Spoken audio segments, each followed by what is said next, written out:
तो इस कहानी की शुरुआत होती है घने जंगल से, जहाँ जंगल के बीचों बीच एक घर था। वहाँ एक फैमिली रहा करती थी जिनमें एक मॉम थी और उसके 2 बच्चे थे। बच्चों में एक का नाम था सैम और दूसरे का नाम नॉलन था। ये लोग काफी अरसे से यहाँ पर रह रहे हैं क्योंकि उनकी मॉम का मानना है कि इंसानी दुनिया खत्म हो गई है। एक बुरी ताकत ने सब कुछ खत्म करके रख दिया है, जो चीज एक वायरस की तरह फैली, और उस चीज का नाम है एवन, यानी शैतान या कहें कि बुराई। ये एवन शक्ल बदलने वाली एंटिटी थी, जो जिसने इंसान को छू ली वो इंसान तो जैसे पागल ही हो जाता है। वो अपना कंट्रोल खो देता है और अपने ही लोगों को बेरहमी से मार देता है। इंसान को बचाने के लिए कि वो धोखा खा जाए, वो एंटिटी रूप बदल बदल कर उस इंसान के सामने आती है। वो इंसान फिर मजबूर हो जाता है उसके करीब जाने से और उसे छूने से, और इस तरह ही दुनिया का खात्मा हुआ है। लेकिन ये फैमिली किसी तरह बची हुई थी क्योंकि उन्होंने अपने घर को इस तरह ही बनाया हुआ था जिससे ये हर तरह से उस एंटिटी से बच सकते हैं। अब वो एंटिटी वो इवन हर जगह जा सकता था, पर इस घर में वो नहीं आ सकता है, जिससे इनकी जान को भी कोई खतरा नहीं होता। अब इन्होंने अगर घर से बाहर जाना भी होता तो एक रस्सी खुद को बांध कर बाहर निकला करती थी, जो रस्सी घर के खास हिस्से से बंधी हुई थी। इसलिए इवन ना तो रस्सी को छू सकता था और ना ही रस्सी से बंधे इंसान को कोई नुकसान पहुंचा सकता था। अब रस्सियों की मदद से ये जंगल के बीचों बीच रहकर सर्वाइव कर रही थी, यानी अब तक जिंदा थी। जिससे ये रस्सी बांधकर बाहर खाना ढूंढने जाती,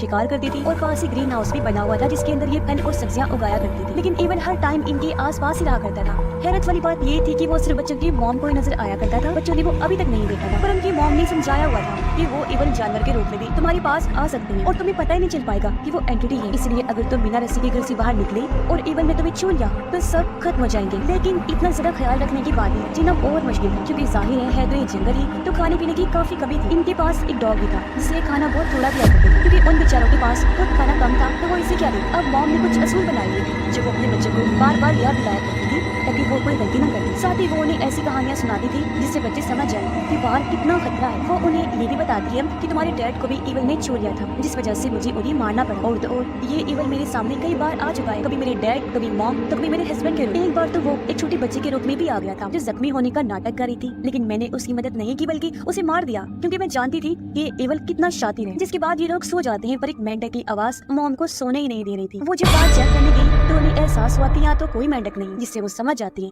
कि ये काम इवल का है। साथ ही वो भयानक इवल उन्हें नजर भी आ गया, जिसे देखकर वो काफी डर जाती है, लेकिन उसे नजरअंदाज करके वो वापस अंदर आ गई। इससे हम अंदाजा लगा लेते हैं कि ये इवल कितना खतरनाक है और किस तरह इन्हें हर रोज मौत से लड़ना पड़ता है। खैर अगली सुबह मॉम अपने दोनों बच्चों के साथ जंगल में जाने का फैसला करती है खाना ढूंढने के लिए। जाने से पहले वो दुआ भी करते हैं कि हमारा घर हमारी हिफाजत करे। जंगल में आने के बाद इन्हें जो मिलता है खाने के लिए ये वो जमा कर लेते हैं, चाहे वो कीड़े मकोड़े हो, मेंढक हो, कोई भी जानवर हो, कुछ भी हो, बस वो खाने लायक होना चाहिए, क्योंकि सर्दियों में इन्हें ज्यादा ही मुश्किल होती है। तो जो चीज नहीं खाने की वो भी इन्हें खाने पड़ती थी। यहाँ हम नोटिस करते हैं कि सैम और नोलन हालांकि भाई हैं, मगर उनमें फर्क बहुत है। जैसे सैम तो अपनी माँ के बनाए हुए हर असूलों को मानता था, साथ ही उसे उन पर यकीन भी था कि वो सच कह रहे हैं, लेकिन नोलन को थोड़ा शक था, इसलिए कभी कभी वो चोरी छुपी अपनी माँ के असूलों को तोड़ भी दिया करता था। वो जानना चाहता है कि इवल आखिर दिखता कैसा है, वो है भी या नहीं, या फिर मेरी माँ ऐसे डर रही है और बाहरी दुनिया क्या सच में खत्म हो गई है और वहाँ खतरा है। ऐसे सवाल वो कई बार अपनी माँ से भी कर चुका है, लेकिन वो उसे ये कह देती है ये सब शैतान की चाल है। वो तुम्हारे दिमाग में ये चीजें डाल रहा है ताकि तुम मुझ पर शक करो, तुम्हें मुझ पर बेतबारी हो, तुम बाहर चले जाओ और वो तुम्हारा शिकार कर ले। इसी वजह से तो इवन तुम्हें नजर नहीं आता। अब यहाँ खाना ढूंढते टाइम नॉलन को एक परिंदे के अंडे दिखाई दिए, जिनमें से एक नीचे गिर जाता है। अब नॉलन की रस्सी इतनी लंबी नहीं थी कि वो नीचे जाकर अंडा उठा ले। अगर उसे ऐसा करना है तो रस्सी खोलकर नीचे जाना होगा। वो ऐसा करने भी वाला था, लेकिन उसका भाई सैम ऐसा करने से मना कर देता है, ये कहकर कि रस्सी खुलते ही इवन तुम्हारे पास आकर तुम्हें खत्म कर देगा। अब अपने भाई के कहने पर नॉलन रस्सी फिलहाल नहीं खोलता, लेकिन जब ये यहाँ से जाने लगी तो वो सैम की रस्सी पर पैर रख देते हैं, क्योंकि उसे गुस्सा आ रहा था इन सब चीजों पर। जिससे सैम की रस्सी खुल गई और वो नीचे जाकर गिरता है। उसका पाँव पेड़ की जड़ों में फंसकर जख्मी हो जाता है। अब रस्सी अटके होने की वजह से नॉलन उसकी मदद नहीं कर पाता, इसलिए वो सिटी पर जाकर अपनी माँ को मदद के लिए बुलाने लगता है। पर हम देखते हैं कि यहाँ सैम को अजीब सा डर महसूस होने लगता है, और उनकी मॉम ने सिटी की आवाज सुन ली थी तो वो रस्सी बांधकर जल्दी से इनकी तरफ बढ़ने लगी। पर कुछ दूरी पर जाकर उनकी रस्सी खत्म हो गई, वो वहाँ पर पहुँच नहीं पाती, इसलिए अब मॉम रस्सी खोलकर जल्दी से उनके पास नीचे चली गई और दोनों बच्चों को लेकर फौरन ऊपर आने लगी। पर तभी हम एक बूढ़ी और डरावनी औरत के रूप में उस इवल को देखते हैं, जिसकी जुबान काफी अजीब थी और वो इनकी तरफ बढ़ने लगती। पर ठीक टाइम पर मॉम ने रस्सी से खुद को और अपने बच्चों को बांध लिया। अब इवन सिर्फ मॉम को ही नजर आ रहा था, बच्चे उसे नहीं देख पा रहे थे, पर अपनी मॉम को घबराया हुआ देखकर वो समझ जाते हैं कि इवन आसपास है। जिसके बाद मॉम उन्हें लेकर घर आ जाती है। मॉम को काफी गुस्सा आया हुआ था उन पर, इसीलिए वो चाकू लेकर दोनों को एक असूल दोहराने का कहती है। वो दरअसल चेक करना चाहती थी कि मेरे बच्चे को वो असूल याद है ना, क्योंकि अगर जो बच्चा असूल नहीं दोहराएगा तो इसका मतलब साफ होगा ये उस पर शैतान का साया हो गया है। पर दोनों के असूल कहने पर उसे यकीन हो गया कि शुक्र है दोनों ठीक हैं। लेकिन सैम का पैर काफी जख्मी हो गया था, शायद उसकी हड्डी टूट गई थी। अब मॉम ने घर में एक बेसमेंट जैसी जगह बनाई हुई थी जहाँ वो अक्सर अपने बच्चों को बंद कर दिया करती थी, ताकि वो इवल के बारे में ख्याल करे, उसे इमेजिन करने कि वो सच में है और उस चीज को सोचकर डर महसूस करे ताकि वो जिंदा रह पाए, क्योंकि डर ही इंसान को जिंदा रखता है। अब मॉम जब भी घर से बाहर बैठी होती थी तो इवल हमेशा उससे बात करने, उसे बसाने के लिए आ जाया करता था। जैसे कि आज वो उसके हस्बैंड के रूप में आता है बात करने, लेकिन मॉम उसे टाल देती है। जंगल में उस हादसे के बाद अब नॉलन का शक और बढ़ गया था कि यहाँ कुछ नहीं है, और वो इस बारे में अपने भाई से भी पूछता है कि जब तुम्हारी रस्सी खुली थी तब तुम्हें अजीब महसूस हुआ था या कुछ दिखा था? सैम कहता है कि मुझे याद नहीं। नॉलन बोला, मुझे याद है मेरे भाई, मैंने तो कुछ अजीब महसूस नहीं किया, ना ही मुझे ऐसी वैसी कोई चीज देखी। तो मेरे ख्याल में कोई इवल नहीं है, शायद ये सब हमारी माँ की इमेजिनेशंस है, उनका ख्याल है, क्या पता बाहरी दुनिया अभी भी हो। लेकिन सैम को उसी बातों में कोई दिलचस्पी नहीं थी क्योंकि उसे अपनी माँ पर यकीन। अब नॉलन को नींद में चलने की बीमारी, इसलिए उसकी मॉम ने उसके पैर में घंटी बांधी हुई थी ताकि जब वो बिस्तर से उठे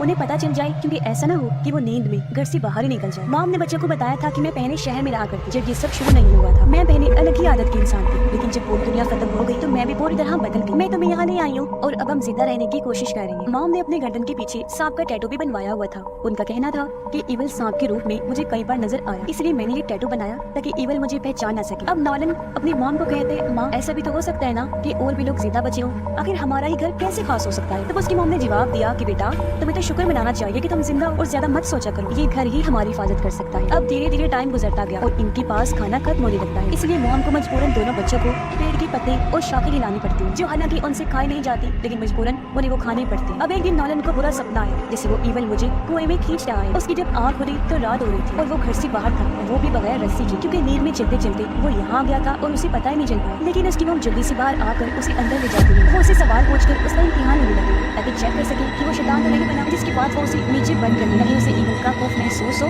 और उसकी आत्मा बिल्कुल प्योर हो जाए, साफ हो जाए, जो सोच मॉम की थी। लेकिन इस हादसे के बाद तो नॉलन को पक्का यकीन हो जाता है कि कोई इवल नहीं है, अगर होता तो उस रात मुझे मार न डालता।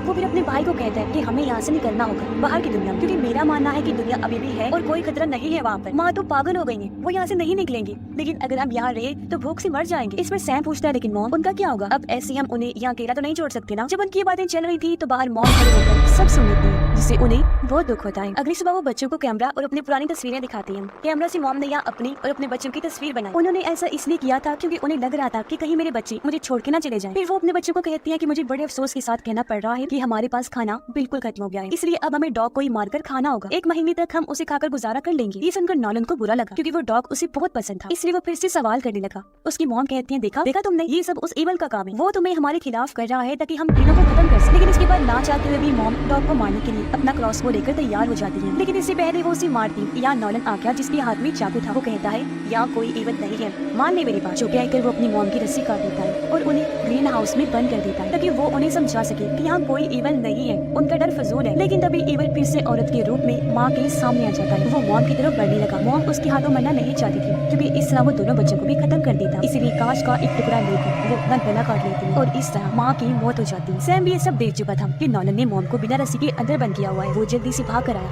नॉलन को बताता है, लेकिन अंदर आकर जब उसने अपनी माँ की लाश को देखा वो पूरी तरह टूट जाता है, रोने लगता है। ये देखकर नॉलन को भी बुरा लगा। उसे पछतावा हो रहा था कि मैंने माँ की बात ना मानकर बहुत बड़ी गलती कर दी, और अब वो भी सच्चे दिल से मानने लगता है कि हाँ सच में इवल होता है, और वो खुद को रस्सी बांध लेता है। लेकिन सैम की तबीयत खराब होने लगी थी क्योंकि उसे ठीक से इलाज नहीं मिल पा रहा था और तो इनके लिए हालात अब ज्यादा मुश्किल थे क्योंकि माँ तो इनकी मर गई, तो अब इन्हें कैसे भी करके खुद को जिंदा रखना होगा। वो अपनी माँ की बनाई हुए असूलों के मुताबिक जिंदगी गुजार रही थी और जाहिर है बहुत मुश्किल पेश आ रही थी, जैसे खाने की कमी। एक दिन नॉलन जब जंगल में खाना ढूंढ रहा था तो वो चलते चलते सड़क पर आ जाता है। मदद के लिए उसने बहुत आवाजें लगाई, लेकिन वहाँ उसे कोई नजर नहीं आया। पर जब वो घर लौट कर आया तो उसके पीछे पीछे एक आदमी भी आ जाता है। वो कहता है कि मैंने तुम्हारी आवाज सुनी थी, तुम मदद के लिए पुकारी थी, क्या तुम ठीक हो, क्या मदद चाहिए तुम्हें? मैं एक हैकर हूँ, अपनी बेटे के साथ यहाँ से गुजर रहा था, जो तुम्हारी आवाज सुनकर यहाँ आ गया तुम्हारी मदद करने। पर नॉलन को लग रहा था कि ये वो इवल है जो हैकर का रूप लेकर मेरे पीछे आ गया। वो मदद करना चाहता था पर बच्चों को तो उस पर यकीन ही नहीं आ रहा था। बीमार सैम तो अपनी माँ का क्रॉसबो लेकर घर से बाहर आ जाता है, जिसे वो उस आदमी पर तान देता है। हालांकि उसकी हालत ठीक नहीं, लेकिन अपनी माँ की वजह से उसे इवल पर बहुत गुस्सा था और वो उसे बदला लेना चाहता था। इस पर आदमी उन्हें रिलैक्स करके समझाने की कोशिश करता है कि देखो, मैंने तुम्हारी माँ को नहीं मारा, जिस इवल का तुम नाम ले रही हो मैं तो उसके बारे में जानता तक नहीं, ना तुम्हारी माँ को मैंने कभी देखा, मैं कोई नुकसान पहुँचाने नहीं आया, चला जाता हूँ मैं यहाँ से। ये सुनकर नॉलन सैम को कहता है, भाई क्या पता ये ठीक कह रहा हो, ये इंसान ही हो न कि इवल, तो तुम इसे मत मारो। लेकिन सैम पर तो बदले का जुनून सवार था, वो कहाँ मारने वाला था। आदमी जैसे ही वहाँ से जाने लगा सैम उसको क्रॉसबो से वार करता है। तीर उसकी कमर पर लगा जिससे आदमी बुरी तरह जख्मी हो जाता है। वो फेंकते हुए जंगल में चला गया। नॉलन उसके पीछे पीछे जाता है जहाँ वो आदमी अपनी आखिरी सांसें ले रहा था, लेकिन फिर भी उसने मदद के लिए कॉल कर दी थी। नॉलन उसका बैग छीनकर घर आ जाता है। बैग को खोलने पर अंदर से खाना, कुछ जरूरी सामान और तस्वीरें मिलती हैं, जो देखकर इन्हें अंदाजा हो गया कि वो आदमी इंसान ही था। अब क्योंकि काफी टाइम से ये भूखे थे तो खाने पर टूट पड़ते। रात को सैम को बाहर से आवाज आई। वो जब बाहर चेक करने आया तो वहाँ एक बच्ची थी जो कह रही थी कि मैं अपने डैड को ढूंढने आई हूँ। मेरे डैड ने मुझे गाड़ी में ही रुकने का कहा था, पर रात हो गई है, वो लौट कर नहीं आई। ये सुनकर सैम चौंक गया। उसे अफसोस भी हो रहा था कि मैंने असली इंसान की जान ले ली। इसीलिए वो बच्चे को भी सच बता देता है कि वो दरअसल मुझे लगा था कि वो शैतान है, इसलिए गलती से मैंने उन्हें मार दिया है। ये सुनकर बच्ची घबरा गई, वो उसे भागने लगती है। सैम भी उसके पीछे भागता है, लेकिन उसका डर उस पर हावी होने लगता है। उसे अपनी चारों तरफ एवल्स दिखाई देने लगती है। यहाँ से सीन कट होकर आता है नॉलन पर, जो अपने भाई को ढूंढने जंगल में गया। और उसे ऐसा लगा जैसे एवल ने मेरे भाई को अपने कंट्रोल में कर लिया है। वो जब घर आया तो उसी कमरे में सैम मिल भी जाता है, लेकिन गुमसुम, बिल्कुल बदला हुआ। वो अपने ही भाई को मारने की कोशिश करता है, जिसके बाद घर को आग लगा देता है। उसने नॉलन को घर के अंदर कैद कर दिया, जहाँ उसे अपनी माँ नजर आ रही थी। वो फौरन नीचे जाकर छुप जाता है और सच्चाई का सामना करता है। आग की वजह से रेस्क्यू वाले उन्हें बचाने वहाँ पर आ जाते हैं और दोनों को जंगल से निकाल दिया जाता है। नॉलन देखता है कि दुनिया का खात्मा नहीं हुआ है, वो सब झूठ था जो उनकी माँ ने कहा था, बल्कि उन्हें तो कैद में रखा गया था। दुनिया अभी भी वैसे की वैसी ही थी, आबाद थी। इसके बाद हम उसी जंगल में पड़े सैम के कैमरा और उसकी तस्वीर को देखते हैं। ये तस्वीर उसने तब बनाई थी जब उसने आग लगाई थी, जहाँ सैम के कंधे पर इवल का हाथ था, जिससे हम समझ जाते हैं कि इवल था तो, लेकिन सिर्फ इनकी फैमिली में था, बाहरी दुनिया में नहीं था। और इनकी मॉम ने बाकी दुनिया से अलग झूठ बोलकर इन्हें यहाँ इसलिए रखा हुआ था ताकि वो बाहरी दुनिया में ना जा सके, क्योंकि जाहिर है इनके साथ इवल भी चला जाता और वो सारी दुनिया को खत्म कर देता। पर अब क्योंकि सैम के साथ वो इवल बाहर चला गया है तो अब शायद दुनिया को खत्म होने से कोई ना बचा पाए, और वो बात सच भी हो जाए जो उनकी मॉम ने कही थी कि इवल ने पूरी दुनिया को खत्म करके रख दिया। और इसी भयानक एंडिंग के साथ ये कहानी भी इधर ही खत्म हो जाती है।